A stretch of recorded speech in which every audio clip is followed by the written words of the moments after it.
Listen. Than your average podcast, sicker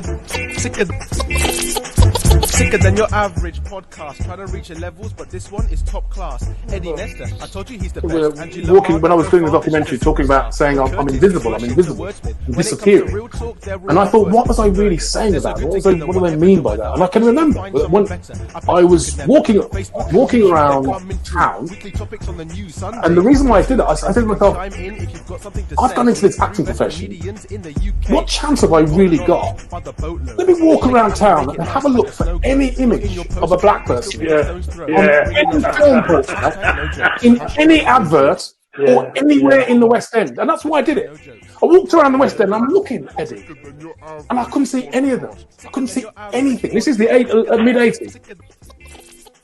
Sicker than your average podcast. Trying to reach your levels, but this one is top class. Eddie Nestor, I told you he's the best. Angie, they'll go far cause she's a superstar. And Curtis, he's worshipped a wordsmith. When it comes to real talk, they're all my first pick. You heard it.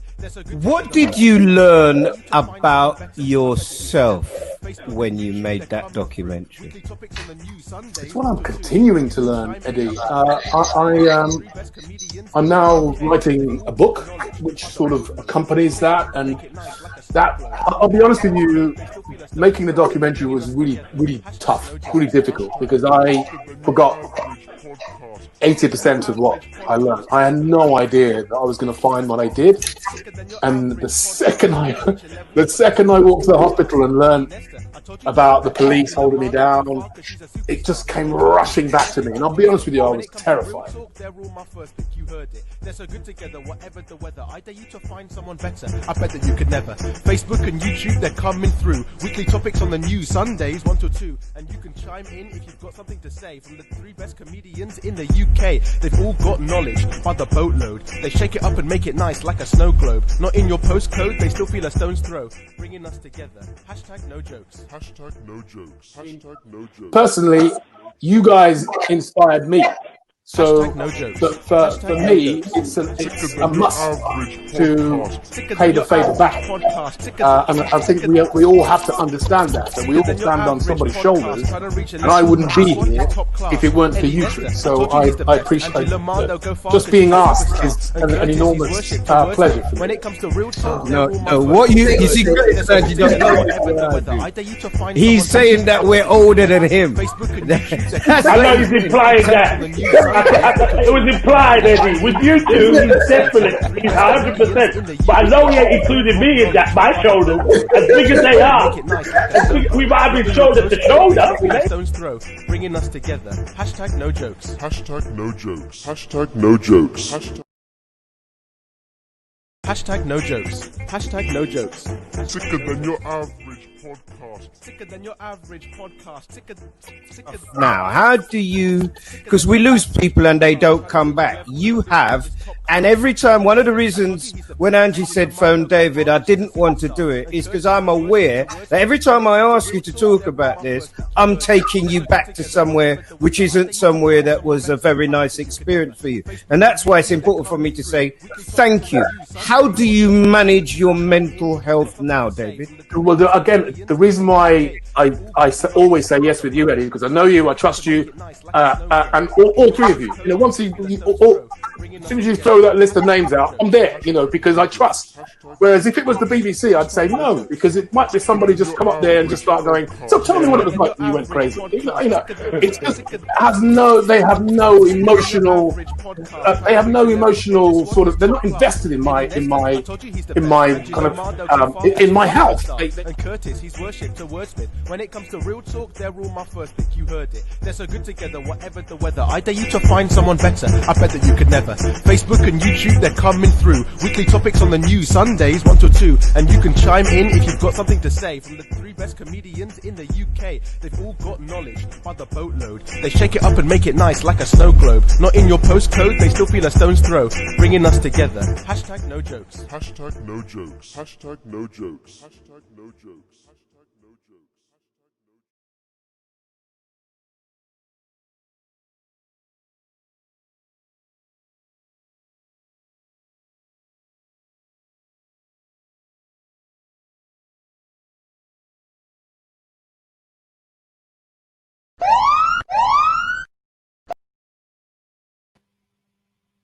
Greetings and welcome to hashtag No Joke. It's an absolute pleasure to be here on a Sunday. I wish the subjects were lighter than they are, but it is what it is, and it comes out of a necessity. I want to say thank you very much to each and every one of you who've joined us today. I want to say thank you very much to Jill Nichols from Travel Counsellors, because there's been an awful lot of talk, awful lot of messages. I've put it out there again and again and again. And in what must be an incredibly difficult time for the aviation industry, Jill has come forward. So please, I guess if I'm honest with you, that there aren't many of us thinking about taking holidays right now with what happened with Spain. But when you are, and if you're thinking about it and you want to make a plan, then that's where you want to go. So there you go. Hashtag No Joke here each and every Sunday from 1 p.m. for the next 5. As I say, sponsored by Travel Counsellors. Right, let's get the gang in. Maybe that's a bad word to say. The group, the pair, gruesome, twosome, call them what you will. Angie Lamar, how are you? Hi Eddie, how you doing? You're not Angie from last week. You're different. You got a smile. Look at you, Angie. No stress this week. I tell you what, I mean, to do it for real, to do it live, it means that there's no hiding, is there? There's no Angie. I'm really, really sorry that facials, waxing, plucking, things on women's faces was disallowed by Boris. I know you were Mrs. Nestor was looking to have their eyebrows touched, tweezers on her skin, shaving her forehead. I understand. I was concerned more for you. When I heard the news, I phoned you straight away, didn't I? And said, Eddie, are you okay? Hey, I'm all right. Eddie, are you okay? Are you okay, Eddie? Well, somebody we know is having good fun with his barber. Apparently, that's the quietest you'll ever find Curtis Walker in his barber. Let's see if it's grown back. Yeah, Curtis. Good afternoon, Mr. Nestor. Hi, Curtis. Hello, princess. You all right, my darling? All right, my sweetheart. You looking good, girl. Thank you nice very much. to see you on time. Good girl. So you couldn't wait, could you, Curtis? No, don't worry, Angie. We got him. Have you just taken a break from working as a chef? What are you wearing? Just finished cooking. This is my summer look, Eddie. This is summer, man. Sun is shining. Vest. Off the shoulders. No. Okay. Trying to get the viewers up, man. No. That's not going to do it. No. Can we get rid of a couple of myths first of all? The answer to the question that people have been stopping me and asking me in the street is no, not a single godforsaken cent. What's the question, Curtis, do you think? Do you get paid for the real McCoy? There you go. I hope you two are getting asked it as well, because that's the question I'm getting asked. Like, no, can't you see us? Why are you lying to them, man? Everybody knows you're getting money, man. Yeah, you're. As far as I understand it, you're the only one getting paid. Yeah. Isn't it great news about sponsorship, guys? I mean, I know that you didn't really find out until you saw it, but it's good news, isn't it? Fantastic. I had to sit here to hear it, but I'm glad you got something for you. Yeah, I'm glad you got something going on.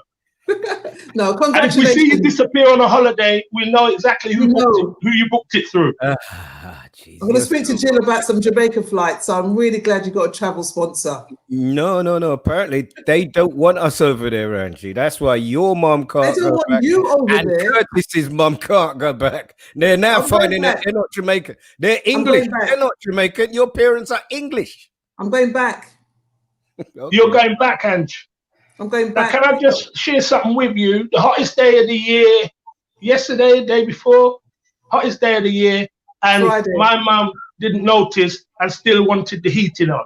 Lie, really? Really? My mum still had her cardigan on. I said, why have you got a cardigan on, Mum? You know, Mum, it's the hottest day of the year. It's never been this hot.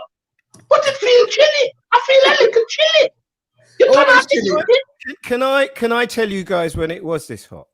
It was this hot. I mean, people will tell you about 1976, right? but it was this hot in 2011. And you know, I'm sad. I like dates. I like anniversaries. I like looking at it. And on the 4th of August, 2011, there was a 29-year-old man called Mark Duggan who died after contact, which is the way to say it, with the police.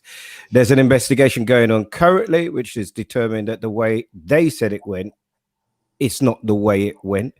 It resulted in the largest civil disturbances, made 81 and 85 look like absolutely nothing. We are going to spend a little time, I've got to tell the both of you, talking about the police today, because in my entire lifetime, I don't know that relationships have ever been worse. And I'm scared, because the same hot weather that you're talking about is the same weather I remember at that time. And so this is supposed to be a real talk, no joke thing. So and compounded with the lockdown as well. Huh? Yeah. Compounded by the lockdown. People got a lot of frustration on Take me back to 2011, first of all. Angie, you start for me. Do you remember where you were? And were your children of an age that you could be scared? Oh, absolutely. You know, at the time when all that news was happening, we were very worried, because that just showed us that some of the things that we think don't happen in England happens. And we always look to America and say, well, that's in America. That wouldn't actually happen here. And at that time, that's when we started to realize that actually it will happen here. It can happen here. So that was a very scary time. And then everything that transpired out of it was just so kind of devastating to know that this is what you do. This is what you did. You killed a man. And therefore, so much, the reaction to it was was a turning point for the community. And another one. Yeah, and we have another turning point. We have another lesson learned, so many lessons to keep on learning. And I do wonder, when do we learn the lessons? What are the lessons that is actually being learned? And are we all learning it together? Are the police all learning the lessons at the same time? Because there is a force that is governed by fear. And then you have a community that is governed by fear of the police. And so we have a big problem here that we don't seem to be getting right. And both are walking in fear. Curtis, where were you when you heard about it? And I know it came to Brixton, because one of the big stories was, I think, up Battersea area, the JD Sports got robbed, and the Currys in Brixton was targeted as well.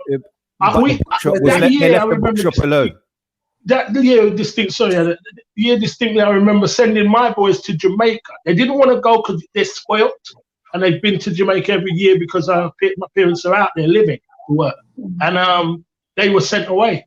And it was a godsend, because they were of the age that they would have been in some kind of mix-up if we hadn't seen it going on. And what I realized, the text, because they were in Jamaica telling me what was happening. And what happened, technology has made uprisings easier to organize, because people were texting saying, the police are in Clapham, let's head to Brixton. The police are in Brixton, let's head to Croydon. Because if you remember, Croydon got devastated. And I remember driving back from Croydon. Shop, wasn't it? Was it the carpet shop? Yeah, the carpet shop got burnt down. But all along Purley Way, you saw people with the trolleys, the shopping trolleys, pushing trolleys full of telly, full of trainers. It was the year when technology started to really scare me, because that's how powerful the technology was, because now they can communicate. And then all of them there was a load of guys putting their trainers on social media. Look what I just know. Look what I just got. Look what I just got. And wondering why police were turning up at their door. So as much as it starts with a protest, it starts with that anger, that frustration, it then escalates into people just thieving stuff. And that's where I want to separate from it. Do you know what I mean? It's like yesterday we had there was a big march through Brixton. Emancipation. Yeah, I've got it on the list, Curtis. Oh, really? You should send me the list sometime. No, only today, because so many people have put up what Nigel Farage said about that. So I promise you, will come. Much as I don't want to, Brixton will feature on the show today. So look, I remember it's the only broadcast I ever have to stop. But me with my bright self, I took myself down there to do a show, and I was the only person, the only black person. They were terrified, and it was getting closer, and I had to stop the show in the middle. I remember it very, very well. But some of the conversations now, if you're watching, listening, tell me where you were, tell me where what you thought at the time, and tell me whether you think, you know, we are in a moment here, good weather, lockdown, lots of videos of interactions with police that haven't and don't seem to have gone particularly well. So after the riots, there was a guy called Dr. Victor Elisa who was brought in to be the borough commander. This week was a really interesting week for me in the radio because we had a woman called Shabnan Chowdhury, who was one of the highest ranking Asian officers ever, Inspector, Chief Superintendent Dal Babu, who was head of Harrow Police, and Borough Commander Victor Elisa. I asked him how it felt to be called a coon, a monkey, and a coconut. It saddened me, Eddie. It saddened me because, you know, I enjoyed the police. Don't get me wrong. I served for 35 years. Like my colleagues, Shab and Dal, we faced a lot of obstacles we had to get over. There were days when I was angry. There were at my colleagues and my senior officers. There were days when I just felt I could scream, you know, I could call people names. And there were days when I just thought, enough's enough. I'll just walk away because I can't take this anymore. Do we ever give any consideration to black officers? This week I've had a lot of kickback on Twitter because I said, why on earth would anybody of color want to be a police officer, right? Because I saw them getting shouted at with the Black Lives Matter protest and called those names I mentioned before. And I also heard them being criticized when those white people, protectors of statues, went down there. If your kid came back and said, Angie, I want to be a copper, what would you say? I don't know. I would be surprised, really. And I would be very concerned. And also I would feel that, you know, we're always taught that we have to be in there to make the changes. And so there's a part of me that knows that those black policemen that are there, they're in there to make a change. You know, you're going to get good and bad in everybody, and we all get that. But, you know, if my child came to me and said, I wanted to do that, I think, okay, well, maybe you can go and make a change. Maybe you can make this this thing a little bit better.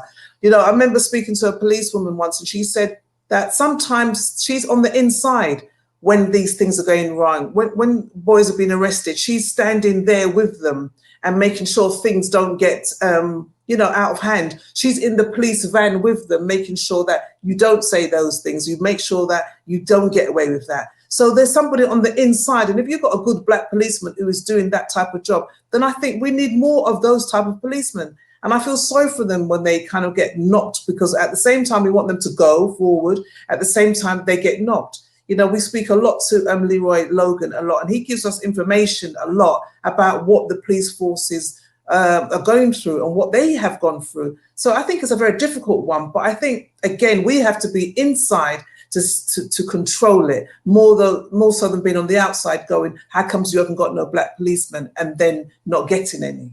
That doesn't make sense. Well, first, Curtis, I want to ask you, have you ever been stopped by a black copper, and was it any different? And secondly, the difference is, you know, and we are in a difficult moment where even my own organization having that difficult conversation about race. Let me tell you, I mean, I'm old, right? So, and ignorant, yes. But it's difficult for somebody who's just come into an organization to say, oh, what about this? Because Shabnan told us that when she did it, she felt as though she was ostracized for the next 2 years. So, you know, whistleblowers, it isn't easy to stand up against an organization, whatever you think, before you go in and Absolutely. Say, hold on a minute, this is happening. Curtis, sorry. To answer your first question, I have been stopped by black police officers. It's different. It's different. I think they have a level of respect. I remember I'm a grown man now, so this is different than being a young kid being stopped by police. So we have to qualify it by saying that. What happened with the police and where it all goes wrong, we should all be pushing our children to join the police force. We should all be saying that's how a change is going to happen. But for years, decades, the police have refused to deal with their institutionalized racism. For years, they've refused to deal with it. So how can my relationship with you improve if you're not willing to make any changes? It's like any relationship. If you're falling out, you and Mrs. Nestor are falling out, you're going to have a conversation and say, I don't like it when you do this. Okay, I'll try and improve myself. And I know you have to say that a lot, Eddie, right? The police have for decades been unwilling to change, even to recognize their racism, even to recognize the way they deal with black people or people of color. They refuse to acknowledge that they need better training in that regard. Every year we have the same conversation. We keep the same conversation. It will pop up, but it never followed through. And so then there's I know a lot of black police officers. Then there's a research. Then there's an inquiry. Then there's a lessons learned. But these young kids that you're seeing on the street are watching this. They're saying these police ain't changing. Even when they say they're changing, then they on the streets are telling us that they're not being treated well. For years, they've been saying this. And so to build a relationship with them is really borderline impossible. Well. And with all that's coming that they're predicting for the summer, they're kind of like dog whistling people to say, get ready to go and have a madness. Well, you may be right. More arrests during COVID, more stops and search during COVID, more deaths during COVID, more handcuffs, more tasers. Why is that? Well, that's the bit that's going to make us fall out, I think. I'm going to get to that. But I had a deputy commissioner on this week who spoke to me, and then he spoke to my colleague, Riz Latif. Curtis, you talk about having people in it, but I suggest to you that whether you're in Ghana, Nigeria, Dominica, Jamaica, or wherever, where the coppers look like you, it's about power. Here's Riz Latif speaking to power about power. Here's the Deputy Commissioner. Not diverse enough in 2020 to reflect the community it serves, which was one of the recommendations of the McPherson report. That was 21 years ago. We have made progress. I mean, it's not pretend we haven't made progress. But at this rate, it would take 100 years, it's estimated, to Well, the rate is increasing. That's the point I wanted to make. How many black officers in the senior management team of about 8 or 9? Well, it depends how you define senior management team, whether you include members of police staff at senior level or police officers. Just the senior leadership team, which is only about 8 or 9 people. I think it's 4 assistant commissioners. Yes, well, one of the 4 assistant commissioners is from a minority black and ethnic background. But how many of them are black? Well, how do you define black? Do you have a black senior member in the management team? It's hilarious, isn't it? In a way, it reminded me of... How do you define hilarious? Well, I laugh at right, fine, I accept that, but I laugh at everything Curtis says. You know, it's my no. I'm referring to how do you define black as a statement coming from a man in 2020. Well, how do you define it? Because you remember the T-shirt I had on last week was BAME with a big red cross. Because once you start to lump all the others, right? Once you lump, you got white, and then you got all the others. And once you got that, you're going back to the world of colored people. But black, you define, no. You define black. How do you define white? You know. Huh? But by a diversity of thought, Curtis. That looked exactly like the interview with Matt Hancock. It's not an answer to be given now. There are no... He doesn't even know how many. It's an awful. I don't think I'm crossing any lines to tell you that's an awful moment because and that's the thing that takes away trust. In case, and I know now that people are looking at this, in case people wonder what trust is. When I ask you something and your first instinct is to buy time and then almost to be aggressive, when I know you know what I mean, and then you see what I mean? Because she didn't explain it to him. She just said black. Well, it's a moment, isn't it? It's a moment where we have to, as a community, have to define ourselves. We have to keep having that conversation. You cross out BAME, but what have you replaced it with? We're not replacing it with anything. We're not telling people how to describe us. That was a moment where he just knew that he couldn't answer the fact that they probably don't have the numbers. They don't have what they're supposed to have. They don't want to talk about it. They don't want to be honest. But then the point is, how can you join it if within it you don't have power representation? Because the minute you say something, trust me on this one, I know. The moment you say something, you're gaslit, you're a troublemaker, you're an agitator, you're one to what? Well, then what you're going to say then is that none of us, let's not join the police force because this is what's going to happen and we're going to have a hard life. We've got to make a decision that if we're going to get black people in the police force, we have to support them. Did we ever support them? Yesterday was an association set up before for the Black Association of Police Officers. They had their support network in, but to try to go out to this next generation to say, now we want you to come in.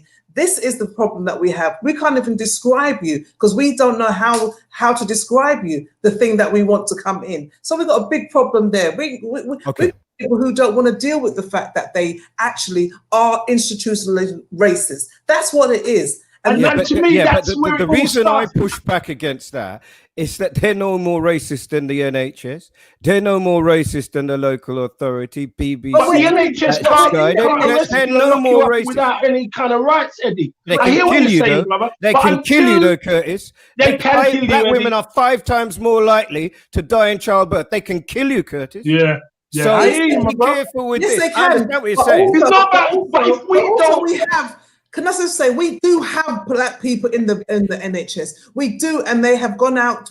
Our parents' generation and generation before have been working in the NHS. So yes, they have all of those statistics about how we die at the hands of those in the NHS. Yes, we do, but also as well, we have people in the NHS. So we do have people inside as well. We got a lot inside. I understand it. Probably have we will probably have higher statistics if they weren't there. And I can testify to that for myself for being in hospital. If those nurses and those doctors who were black women didn't go, okay, I know who you are. Let me check this because you know what? This part here is dangerous. So we need that in the same forces as well. So we can't sit back and say they're going to win by we're not going to go inside there. Yes, we can go in there. And yes, we have to fight. Because this thing can't just work by itself like that. They can't keep getting away with the fact that there's racism in the police force. And I personally don't think the police and the nursing and the NHS is comparable because the police have so much power over you and they are so institutionally racist. I've been in and out of hospitals. I've been with my mother and some of my family. And I have to be honest with you, I have never seen that kind of racism in a hospital or in the NHS system. Personally, I haven't. I have seen it within the police. The racism starts in the hospitals where people assume that they understand how the black body works, right? So when it comes to painkillers in childbirth, they will say to us black women, oh, you're not feeling that pain. Oh, that's not too, oh, it's too late to give you an epidural. Oh, you don't need that. Don't worry about your fibroids. Let's take your womb out. Those are the type of things, right? And also from an early age where they don't want us to be able to be fertile, to be able to have children, they block it from there. So that's how the racism happens. It's not like they're walking and suffocate you with a pillar. They get you in a different way. I think that what I'm talking about is institutional. I guess that you know that I know because I've had a few experiences in there myself. Yeah. When you go in there, there's a lot of black people or people of color working in there. We've spoken a lot about the police. My point is, are they just a representation of the society that we live in? So that's another question. We'll come back to more of these points around this. This is hashtag No Joke. Thank you very much. We're here at 1 o'clock each and every Sunday. It's interactive, it's live. So whatever we say comes out. Here's the boss to tell us some of the things that have been coming up in your comments. Hello, everybody. Hello, Angie. Curtis. How you doing? Good. Lots of comments today. Just to let you know that comments are being sponsored by travel counsellors. Please contact Jill. She's done something amazing and it's allowed us to continue. Just reading the comments now. Sam Perkins says, congratulations on the comment. And there's lots of comments congratulating you, Jill.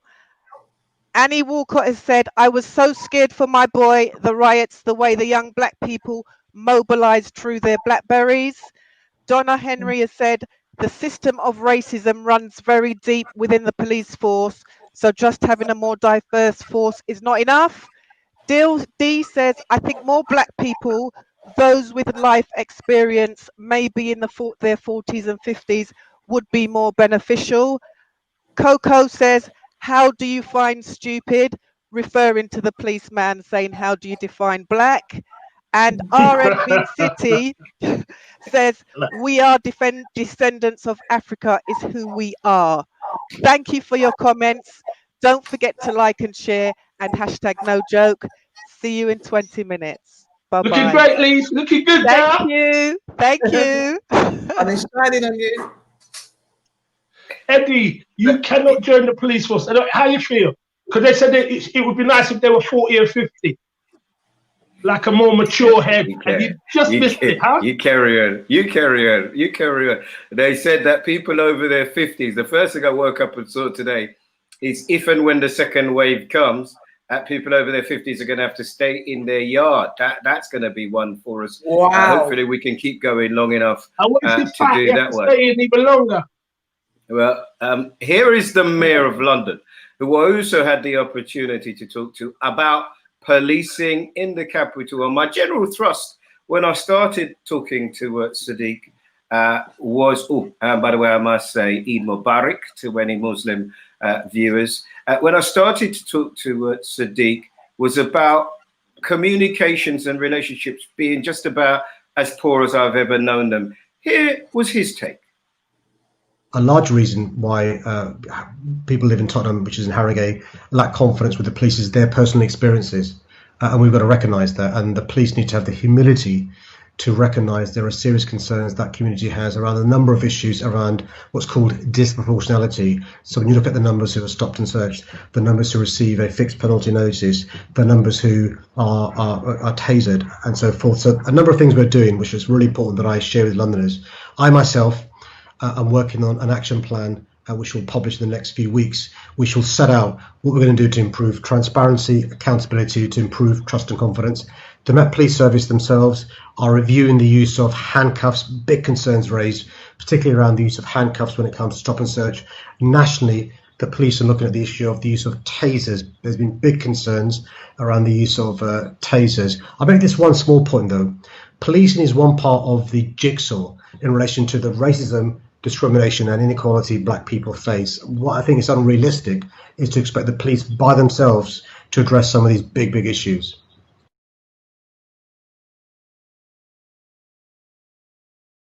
London, Sadiq Khan, giving his take on it. Now look, right, my job, as you know, is to ask questions, to engage where we can.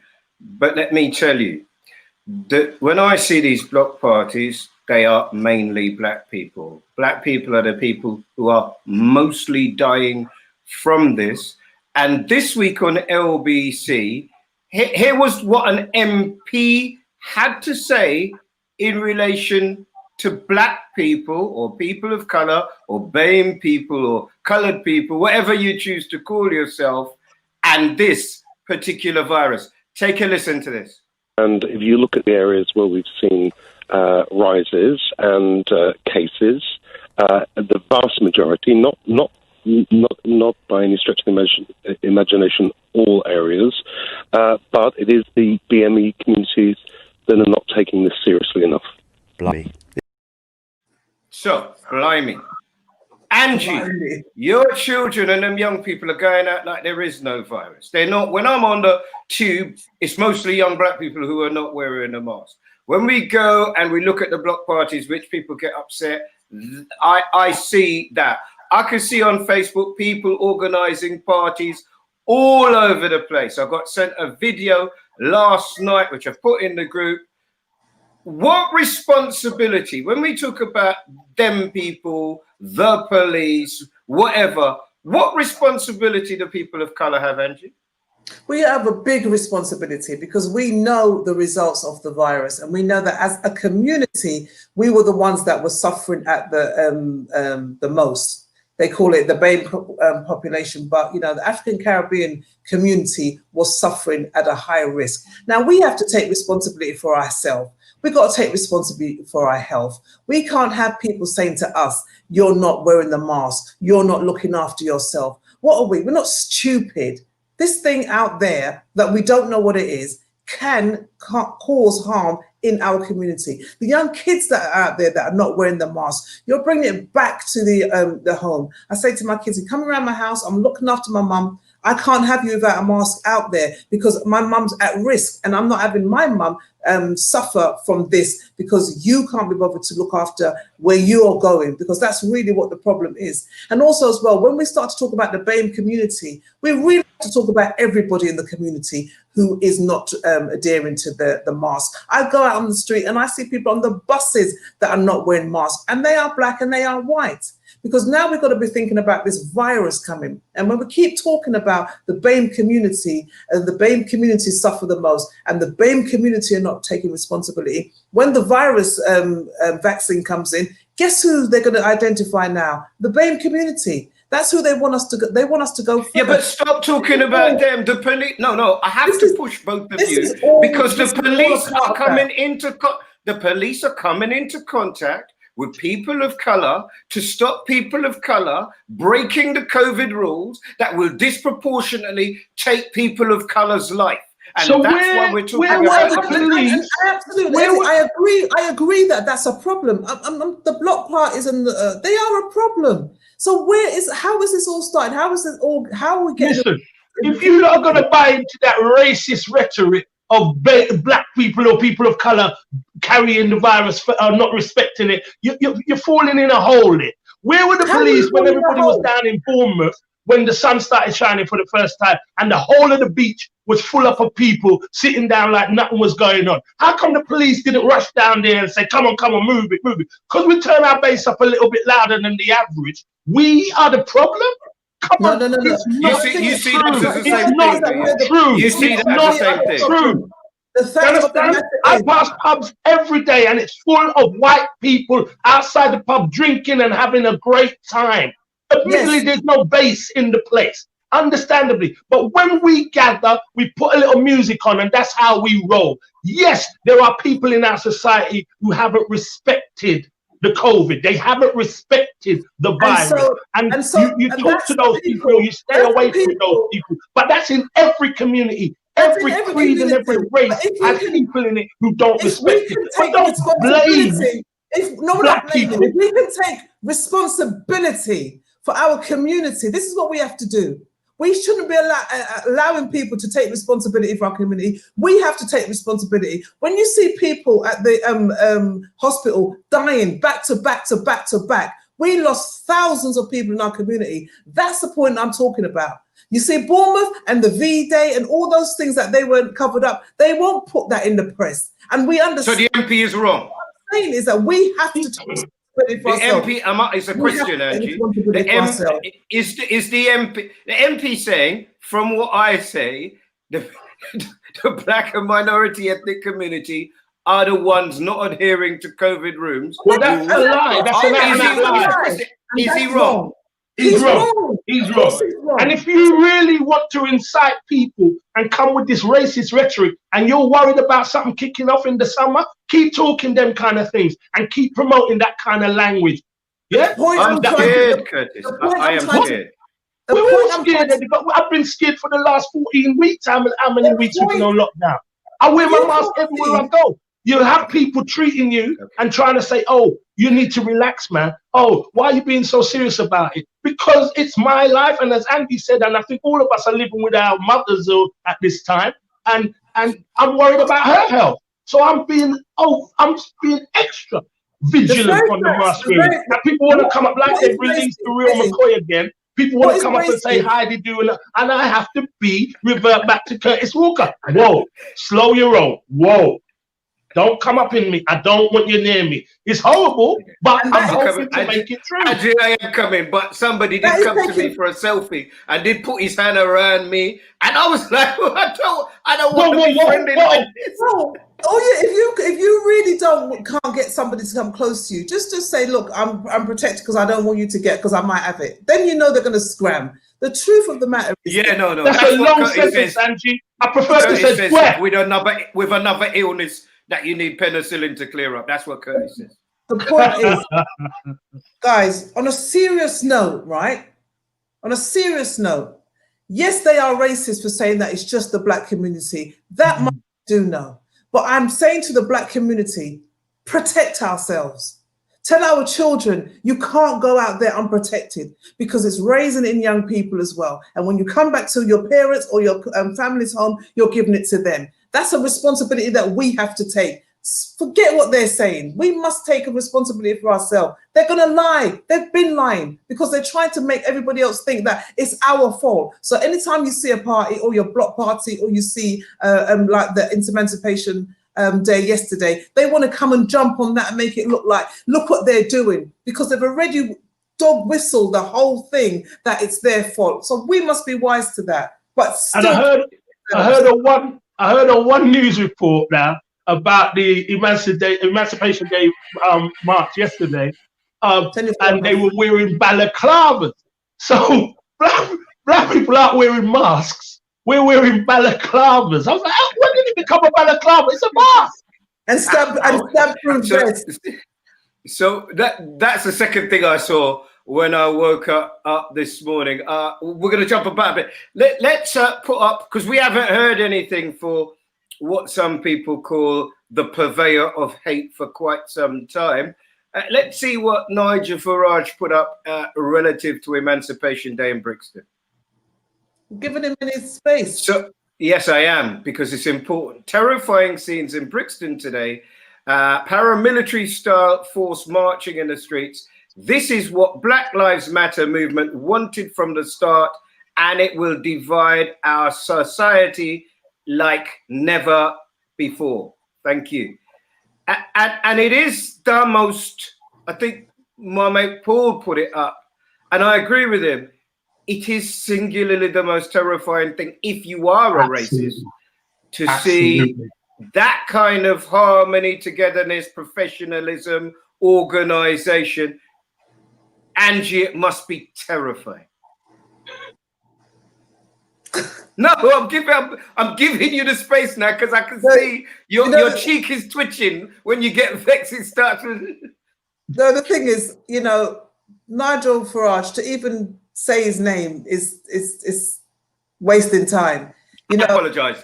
Well, I wouldn't do Katie. So, all right, let's move on. But the reason was I just thought it was a good way of getting into the day itself. Sorry, I understand that. But you see what he's doing. Everybody's pandering to the racist, right? And as soon as somebody stands up and says something, people go, "Oh, you're being racist," and everybody jumps on that person. But nobody ever jumps to save us. Nobody ever says, "No, this isn't what's happening." Where are all those people? This man got sacked off LBC, and considering that he got sacked off LBC, he must have been terrible.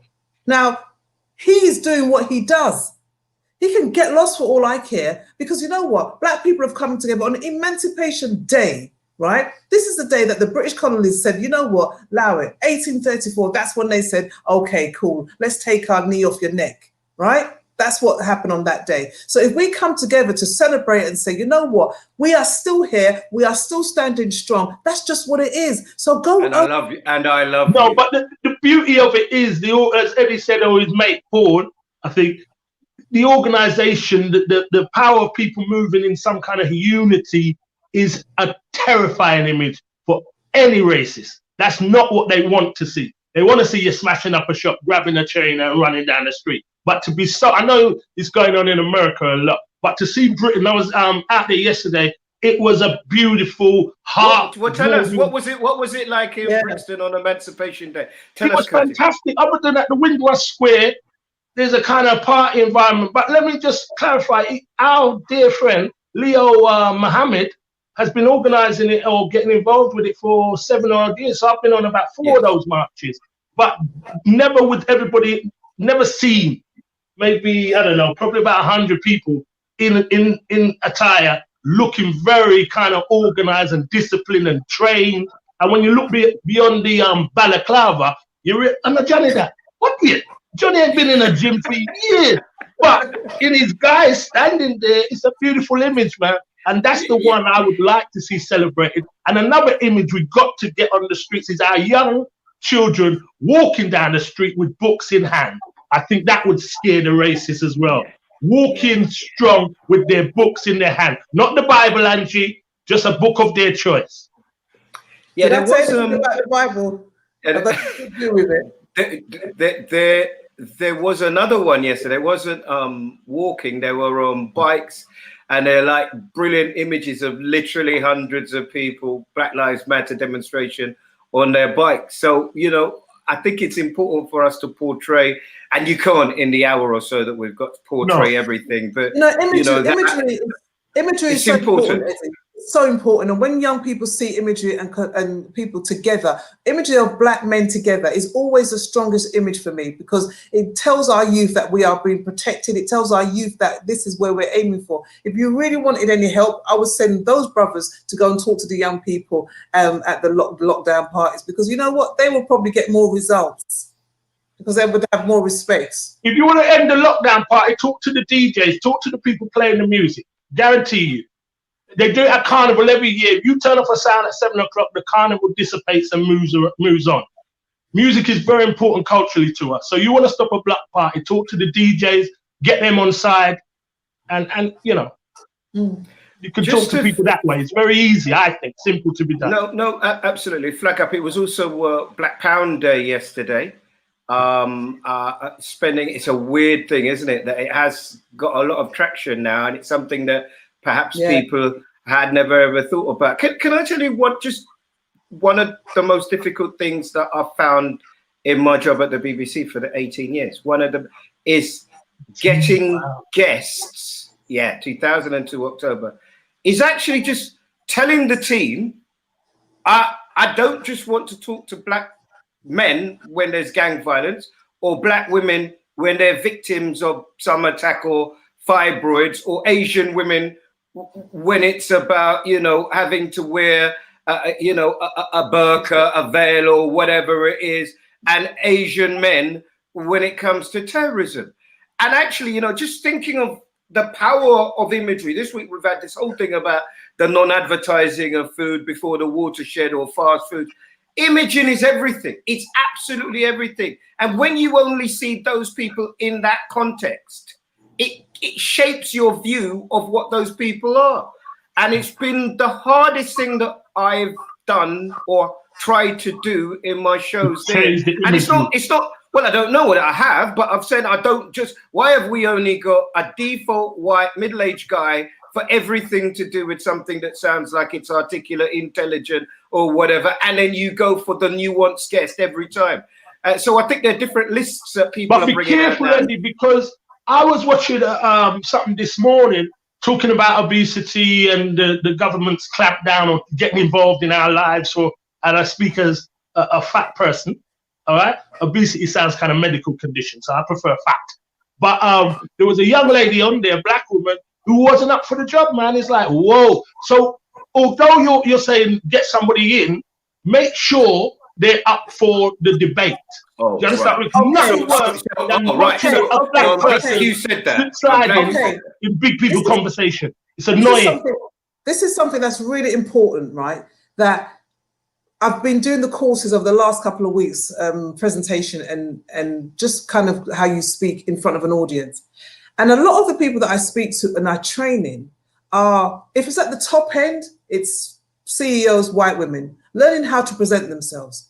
You know, the people, Michelle Obama and all them people, they didn't just wake up like that. They have coaches learning how to speak. Exactly. Somebody who sits at home doing their job, and then somebody throws them out in front of the camera and says, can you speak on it?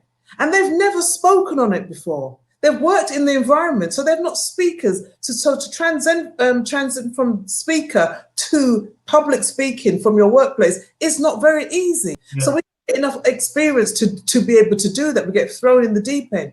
Anything I want to talk about? Because I'm just worried when Eddie talks about he's trying to change the kind of imagery. I understand that. They will get somebody, but they're not up to the job, and then they say, "Well, we got a Black." Well, if you bring somebody on my show this is why they're going to sack me in a minute. Who can't No, speak, don't say it then. whoever they you can't are. afford it, Eddie. If you bring somebody on my show and they can't speak on a radio show, whoever they are, I'm going to ask you about it. Because the diligence that you take when you put together a television or a radio show is that as the person who's setting it up, you speak to that person, you understand, and then you let them on. I'm going to tell you something that happened on the Beeb that will cost me my job perhaps in a minute. But let's get the boss back on, because yes, please. We messed it up badly last week and I can see we're going to do it again. 12 minutes left and we've still got 4 subjects to talk about. Hey, boss lady, what do people say? Lots of comments, especially about the topic of black people in the police force. Also, we've got Ruby. She says they always like to show us in a bad light and never commend us when we do things proper. Jackie Pennant says, be safe, be sensible. That's talking about face masks. Pamela Jones says they're not wearing the mask at the beach or social distancing. Mimi says, why are we in the UK mainly dying from COVID when countries in the Caribbean, their rates are much lower? And Antoinette says, when the colour of your skin is seen as a weapon, you will never be seen as unarmed. See you later. Don't forget to like, hashtag and share. And big up to Jill from Travel Counsellors for sponsoring us. Take care. Big up, See Jill. you later. Thank you, Jill. Bye-bye. I noticed Lisa's got a new microphone, Eddie. Was that part of the sponsorship deal? And you got a new mic as well, Eddie. I saw that last week. I think that's why it's good to use positive language, Queen and King, so that we show each other love and we're kind to each other. I think that's really, really important. Look, again, you know, an hour's not long enough, but an hour's all we got. Let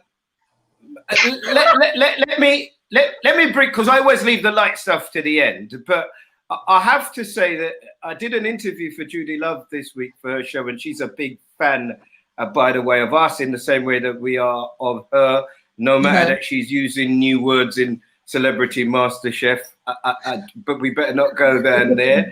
Just take a listen. Yes, absolutely. Before you go, Eddie, big up to Mo Gilligan for his back. Mo Gilligan's back. A big shout out. Well done, bro. Absolutely. And Idris got a lifetime achievement. I didn't know it was that. That's when you're old, That's when you're on your way out, mate. Lifetime. That's when I won't give you any more work. Lifetime achievement. You can go and sit over there now. Oh, anyway, that sounds like a hater. I'm sorry. Yeah. Yes. What's to like about Idris, man? How could a brother be having everything like that? Let it go, Eddie. Get on with the show. Sorry. You will get tall. You will. Just believe. Water me and I will grow. Anyway, sorry. Look. I keep getting stopped in the street. People keep on thinking that we're earning money. We're not earning money. But really interesting, you know, the Newbury, there's a guy called Ace at One Extra, and he phoned us up. And I couldn't find a sketch to play because I didn't want, me and you never did it together, which is one thing that we've never discussed properly. I was sacked. Were you sacked? You and I? Yes. I don't know. I just wasn't called back for the 3rd series. Let me get it off my chest. And you know that guy sitting beside you never called me to see how I'm doing? It's stuck with me 30 odd years later, and I've said it now. It's out there. You got it out. Yeah, it's in the book. It is. I had to. No, it is in the book, really. Yeah. Somebody is. Listen. All right. Okay. If you read the book, you would see how I've been cussing you in the book. That's why I haven't read it, because I don't want to fall out with you. As orders come in now, can we order now? No, listen to me, both of you. Somebody, sorry, I shouldn't say somebody. Lots of people have been asking me where they can get copies of your book quickly, both of you. Just go to my new Facebook page, Curtis Walker Comedian, and all the information will be available there. Angie. Curtis, can you just hold my book up, please? And you can get my book on angielamar.com. angielamar.com. And this is Curtis Walker showing love, buying a book from Angie Lamar. I'm trying to get yours, get the prints in. Now it's there, I'll get it. Do you think I could do a book, guys? Yeah, you could do a book, man. As long as you give away the crayon as well, and they can colour it in as they go. So this week, Ace from One Extra, he got in contact, and the thing is, not only do we not get any money, but the BBC publicity department didn't tell anybody in it that it was coming out. We found out from Angie Lamar, Nadine White at the Huffington Post, and then it just became a force, right? But just here's some of the people who said that they were influenced by the real McCoy. Listen, you have to watch The Real McCoy simply because there's a bunch of people there that are arguably some of the most talented people in comedy in this country, let alone just black comedians and black people. It's so funny. I think seeing all those men and women on TV that look like me made me go, I think it sowed the early seeds of, oh, this is possible. When Real McCoy was coming on, we'd all huddled together. We'd be phoning all the family. A black show's coming on, black on TV. Can we talk about the outfit? We have a picture of the outfit. There you go. All of that is fantastic, and sometimes you get miserable and you forget that Judy said this week it was the kind of thing that she saw that let her know. Isn't it bad of me that the only thing I come away from that thinking is, where have you guys bought those new teeth?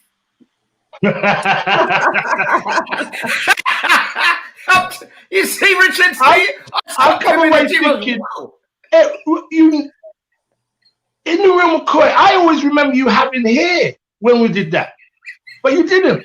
No, never. I did have hair. Once upon a time, I had. No, I remember you having hair, but I thought you had hair during Real, but you didn't. You had hair during Casualty. When did you have hair, basically? I got a picture in my kitchen, but you got hair. When I was a baby. So when did it start? When did it start going? It's not gone. I could grow my locks again anytime I want. Oh, okay. It's a choice. Talking about locks, can we go to Jamaica? Yes, all right. That's what I call a sponsorship deal. Let's go. No. So Angie, here's my deal with you. You tell everybody the story, but I think we have to do something on education. And that story comes under education. This week, black kids 3 times more likely to be excluded from school for reasons like the one that you're going to say quickly now. Because there's one more story I must get in, Angie. It's about Jamaica.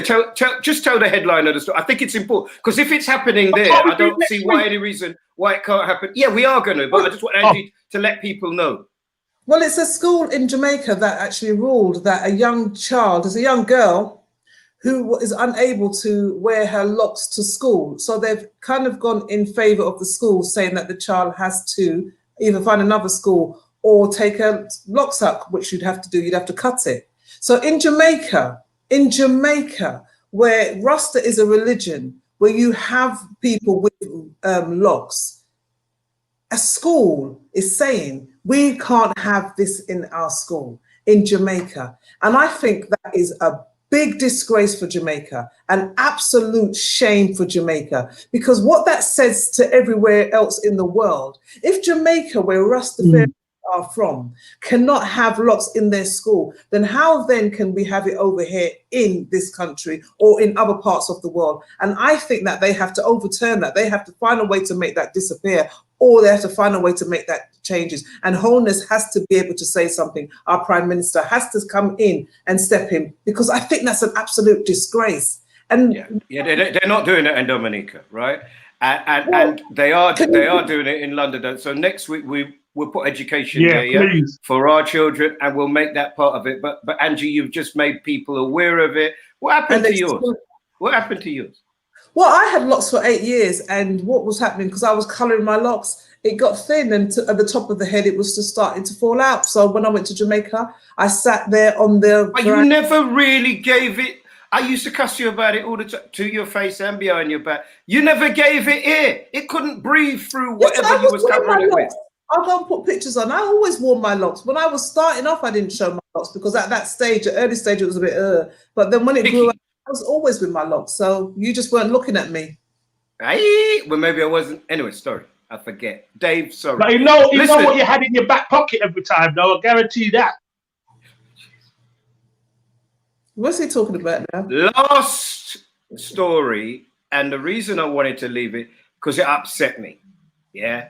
And when you get hardened like me, when you do some of the stories that I do, it takes a lot to upset me. But upset me not because of what was said, but because I know how stories get onto air, and it upset me.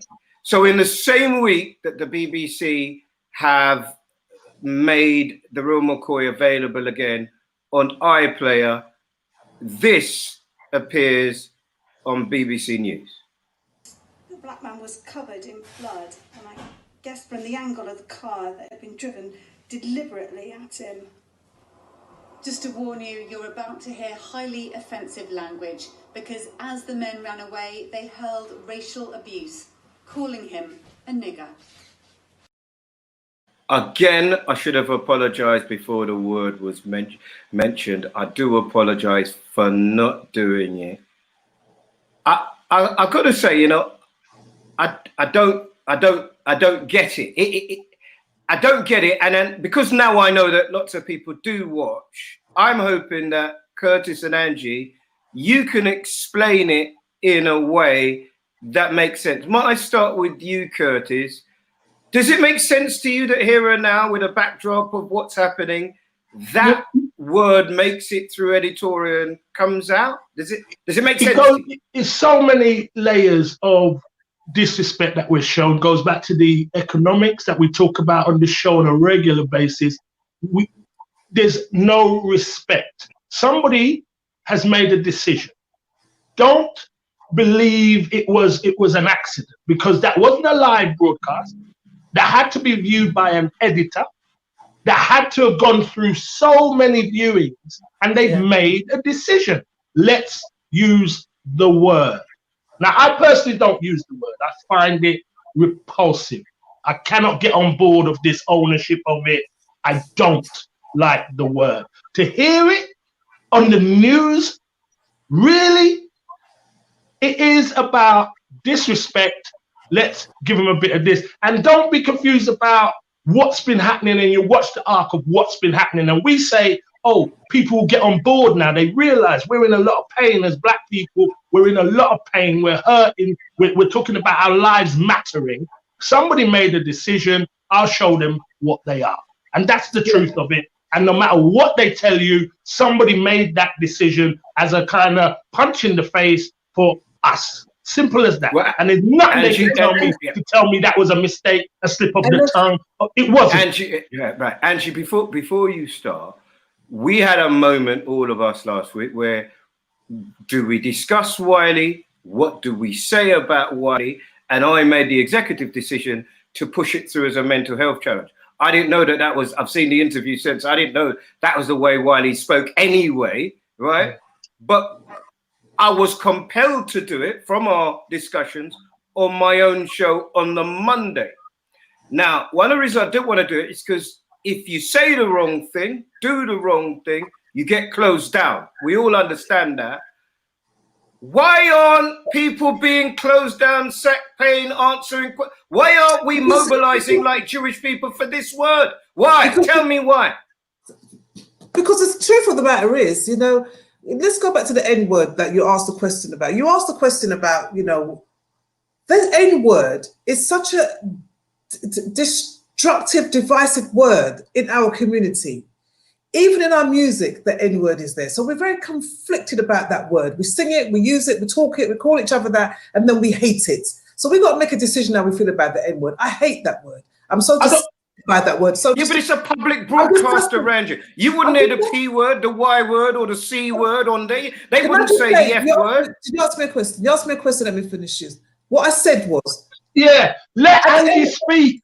At the end of the day, right, when you're sitting down in your home with children, right, and you hear that word, and there is no protection, you can't just say there's a warning. The fact that you have to say that to use the N word is a big mistake. So whoever, that line of people, whoever made those decisions should actually be sacked, really and truly. Because people... Was there a black person in that line? Sack them. Because that word was there? No, it's a question. It's a legitimate question. I don't work at the BBC. You work at the BBC. You phone up and find out, because I don't work there. The truth of the matter is, or use it on your show when you go back on your show, and use that word. What's up, mine? Can I finish? This is important. Angie, finish, Curtis. We can't have that word, right, and have conflicting messages about how we use that word. We have to decide that's unnecessary, that's unacceptable, that's derogatory, that's all of those wrong things. Then, when we hear that word, as a community, we can jump on. You see, like the Jewish community, they all jumped on. They were all up in arms. 48 hours, they were shutting down. But when people have been hitting our community, being just racist to our community, being very derogatory to our community, no one jumps up and says anything. There is no shutdown. So what we have to do is be able to say, actually, you don't get to do that, because when you do that, we do this. Now, if we're not united on front like that, that's why they can come in and attack us. You know, when Katie Hopkins was on for a year. Cockroaches coming over it. The cockroaches is the word. She stayed for a year for them to debate. Now, what was the thing that took her off, Angie? Do you remember? They probably thought it looked bad now. No, it was about something called the final solution. The final. All right, Eddie, go easy. Let's not get cut off now. No. Which is what people use in relation to Jewish people. That's what got her taken off. Yeah. That's right. And so this is the point that I'm trying to make. You know, we haven't had this open call. What Wiley has brought up is conversation. People need to really double standards. Start to look at the conversation that he's having. People start to look at the Jewish conversation that they're having in their time. But right now, it's Black Lives Matter. So there is a lot of distraction around Black Lives Matter, because people are saying, okay, they've had their chance. Look what they're marching in Brixton. They're going to be rioting. They're signaling us, the community, to get ready to riot. They're the ones behind virus. Coronavirus?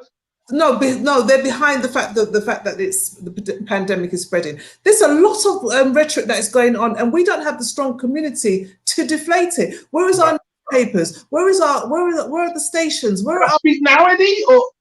Okay, but the thing, Angie, what you said, as Black people or people of color, we have to realize we are as diverse, because I've got friends who use the N-word.